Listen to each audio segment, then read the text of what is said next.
बोलो भारत माता की ಇವತ್ತು ಇಷ್ಟು ಲೀಗಲಿ ಇಲ್ಲದೆ ಇರ್ತಿದ್ರೆ ನಾನು ಧರಣಿ ಕೂತ್ಕೊಳ್ಳುವ ಪರಿಸ್ಥಿತಿ ಇರ್ತಿರ್ಲಿಲ್ಲ. ಬೇರೆಯವರೆಲ್ಲ ಸ್ವಲ್ಪ ಹೆಚ್ಚು ಕಮ್ಮಿ ಇದ್ದರೆ ಯಾರೋ ಇನ್ಫ್ಲುಯೆನ್ಸ್ ತಗೊಂಡು ಮಾಡ್ತಾರೆ. ನಾನು ರಾಜಕೀಯ ಇನ್ಫ್ಲುಯೆನ್ಸ್ ತಗೊಳ್ಳದೆ ಲೀಗಲಿ ಮಾಡುವಂಥದ್ದೇ ಮಾಡ್ತೀನಿ. ಕೊನೆಗೆ ಅವರು ಕೊಡಬೇಕಾದ್ರೆ ಪ್ರಾಧಿಕಾರದ ಕಾನೂನು ಸಲಹೆಗಾರರ ಕಾನೂನು ಅಭಿಪ್ರಾಯ 23/3ರಲ್ಲಿ ತೆಗೆದುಕೊಂಡು ಕೊಟ್ಟದ್ದು. ಅಂದರೆ ಇದು ನನ್ನದು. ಯಾರೆಲ್ಲ ಇವತ್ತು ಕೆಲವರು ಅದು ಲೀಗಲಿ ಸರಿ ಇಲ್ಲ, ಕೋರ್ಟಲ್ಲಿದೆ, ಇದೆಲ್ಲ ಹೇಳ್ತಾ ಇದ್ದವರಿಗೆ ನಾನಿನ್ನು ಉತ್ತರ ಮಾಡಲ್ಲ. ಯಾರು ರಘುಪತಿ ಭಟ್ರು 3 ಬಾರಿ ಶಾಸಕರಾಗಿದ್ದರು, ಅವರಿಗೆ ಕಾನೂನು ಗೊತ್ತಿಲ್ವಾ ಅಂತ ಕೇಳ್ತಿದ್ದವರಿಗೆ ಇದೇ ಉತ್ತರ. ಕಾನೂನಲ್ಲಿ ಸರಿ ಇದ್ದದ್ರಿಂದಲೇ ಸಿಕ್ಕಿದೆ ಬಿಟ್ಟರೆ ನಾನಿಲ್ಲಿ ಧರಣಿಗೆ ಕೂತ್ಕೊಂಡಿಂದ ಸಿಕ್ಕಿದ್ದಲ್ಲ. ಧರಣಿಗೆ ಕೂತ್ಕೊಳ್ಳೋದೇ ಇರ್ತಿದ್ರೆ ನಾನು ಯಾಕೆ ಕೂತ್ಕೊಂಡದಂದರೆ ಇನ್ನೂ ಪುನಃ ಮೀಟಿಂಗಲ್ಲಿ ಅಂತಿತ್ತು ಕನಿಷ್ಠ 6 ತಿಂಗಳು 6 ತಿಂಗಳಿಂದ 1 ತಿಂಗಳು 1 ವರ್ಷ ಮುಂದೂಡ್ತಿದ್ರು. ಹಾಗಾಗಿ ನಾನು ಅನಿವಾರ್ಯವಾಗಿ ನನಗೆ ಕೂತ್ಕೊಳ್ಬೇಕಾದ್ದು. ಇವತ್ತು ನನಗೆ ತಾತ್ಕಾಲಿಕವಾಗಿ ಸಿಕ್ಕಿದೆ. ನಾನು ವಿನಂತಿ ಮಾಡ್ತಾ ಇದ್ದೇನೆ, ಯಾರೆಲ್ಲ ನನಗೆ ಮಾಡಬಾರ್ದಂತ ಒತ್ತಡ ಮಾಡ್ತಾ ಇರುವಂಥದ್ದು, ನಾವು ಇವತ್ತು ಇನ್ನು ಮುಂದೆ ಅದಕ್ಕೆ ಯಾವುದೇ ತೊಂದರೆ ಮಾಡಲಿಕ್ಕೆ ಹೋಗದೆ ಲೀಗಲಿ ಯಾವುದಿದೆ ಅದಕ್ಕೆ ಸಹಕಾರ ಮಾಡಬೇಕು ಅಂತ ನಾನು ಕೇಳ್ಕೊಳ್ತಾ ಇದ್ದೀನಿ. ನನಗೆ ಉದ್ಯಮಕ್ಕೆ ಸಂಬಂಧಪಟ್ಟಂಥದ್ದು. ಇವತ್ತು ಉಡುಪಿಯ ಇತಿಹಾಸದಲ್ಲಿ ಒಬ್ಬ ಮಾಜಿ ಶಾಸಕ ತನಗೆ ಸ್ವಂತ ಉದ್ಯಮಕ್ಕೆ ಯಾವುದಾದ್ರೂ ಸಿಂಗಲ್ ಲೇಔಟ್ ಸಿಗಬೇಕಾದ್ರೆ 2 ದಿವಸ ಧರಣಿ ಕೂತ್ಕೊಂಡು 1.5 ದಿವಸ ಧರಣಿ ಕೂತ್ಕೊಂಡು ಮಾಡಬೇಕಾಗಬೇಕು ಅಂತ ಹೇಳುವಂಥ ಒಂದು ಕಪ್ಪು ಚುಕ್ಕೆ ಪ್ರದೇಶ ಇಲ್ಲಿ ಬಂದಿದೆ. ಇದು ಒಂದು ಬೇಸರ ಇದೆ. ಆದರೆ ನನಗೆ ಸಂತೋಷ ಇದೆ. ನನಗೆ ನ್ಯಾಯ ಇವತ್ತು ನಗರಾಭಿವೃದ್ಧಿ ಪ್ರಾಧಿಕಾರದಿಂದ ಸಿಕ್ಕಿದೆ ಅಂತ ನಾನು ಭಾವಿಸ್ತಾ ಇದ್ದೇನೆ. ಈಗ ಅದನ್ನೇ ಹೇಳಲಿಕ್ಕೆ ಹೊರಟದ್ದು ನಾನು. ಇವತ್ತು ಇದು ನನ್ನ ಮುಗಿಯಿತು. ಇವತ್ತು ನಗರಾಭಿವೃದ್ಧಿಯಲ್ಲಿ ಸಾಕಷ್ಟು ಸಮಸ್ಯೆಗಳಿದೆ. ಇವತ್ತು ವಿಶೇಷವಾಗಿ ನನ್ನ ಕಾಲದಲ್ಲಿ ಆದಂಥ TDR, ನಾವು ಅಂಬಾಗಿಲಿನ ಪೆರಂಪಳ್ಳಿ ರಸ್ತೆಗೆ ಅಷ್ಟೂ ಜನರು TDRನ ಮೇಲೆ ಬಿಟ್ಕೊಳ್ತಾರೆ.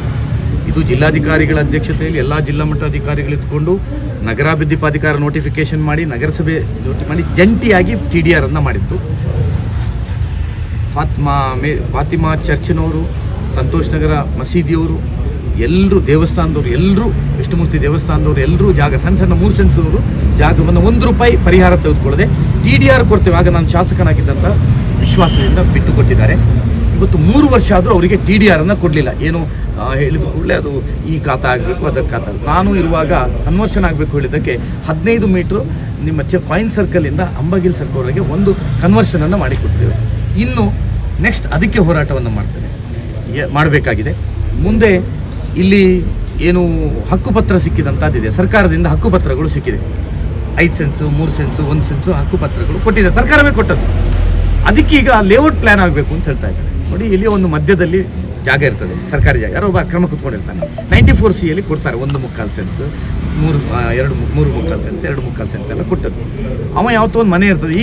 ಈಗ ನಿಮಗೆ ಏನಾದ್ರು ಮನೆ ಕಟ್ಟಲಿಕ್ಕೆ ಬರಬೇಕು ಅಂತಾದರೆ ಹೊಸ ಲೇಔಟ್ ಆಗಬೇಕು ಅಂತಾದರೆ ಅದಕ್ಕೆ ಸಿಂಗಲ್ ಲೇಔಟ್ ಆದರೆ 15% ಬಿಡಬೇಕು, ಫುಲ್ ಲೇಔಟ್ ಆದರೆ 45% ಬಿಡಬೇಕು, ರೋಡ್ ಅಷ್ಟೇ ಅಗಲ ಇರಬೇಕು ಅಂತೆಲ್ಲ ಇದೆ. ಅದು ಸಿಂಗಲ್ ಲೇಔಟ್. ಇವತ್ತು 100 ಬಡವರು ಇದರಲ್ಲಿ ಸಮಸ್ಯೆ ಆಗ್ತಾ ಇದ್ದಾರೆ. ಮತ್ತು ಇಲ್ಲಿ ನಗರಾಭಿವೃದ್ಧಿ ಪ್ರಾಧಿಕಾರದಲ್ಲಿ ತುಂಬ ಅವ್ಯವಸ್ಥೆಗಳಿದೆ. ಪ್ರಾಯಶಃ ಇದಕ್ಕೆ ಪ್ರತ್ಯೇಕವಾದಂಥ ಹೋರಾಟವನ್ನು ನಾಗರಿಕರ ಪರವಾಗಿ ಖಂಡಿತವಾಗಿಯೂ ಮಾಡಲೇಬೇಕಾಗಿದೆ. ನಾನು ಪ್ರಾಯಶಃ 11ನೇ ತಾರೀಕಿನವರೆಗೆ ನಂದು ದೇವಸ್ಥಾನದ ರಥಸಂಹಿತ ಯಾಗ ಇದೆ. ಆನಂತರ ಅದರ ಒಳಗೆ ನಗರಾಭಿವೃದ್ಧಿ ಪ್ರಾಧಿಕಾರದವರು ನಾನು ಇವತ್ತು ಗಡುವನ್ನು ಕೊಡಲಿಕ್ಕೆ ಬಯಸ್ತಾ ಇದ್ದೇನೆ. ಮುಂದಿನ 11-12ನೇ ತಾರೀಕಿನ ಒಳಗೆ ಆ ಎಲ್ಲ ಯಾರು ಇವತ್ತು ಅಧ್ಯಕ್ಷರು ಅದಕ್ಕೆ ನಿರ್ಣಯವನ್ನು ಮಂಡಿಸಿದ್ದಾರೆ, ಯಾರು ನಗರಾಭಿವೃದ್ಧಿ ಪ್ರಾಧಿಕಾರದ ಅಧ್ಯಕ್ಷರು ಮಂಡಿಸಿದ್ದಾರೆ. ಅದಕ್ಕೆ ಕಮಿಷನರು ಮತ್ತು ಅಧಿಕಾರಿಗಳು ತಡೆ ಹಿಡಿತಾ ಇದ್ದಾರೆ. ಹಿಂದಿನಿಂದ ಕೊಡ್ತಾ ಇತ್ತು, ಹೊಸತಲ್ಲ, ನಾನು ಶಾಸಕನಾಗಿದ್ದಾಗ ಕೊಡ್ತಾ ಇತ್ತು.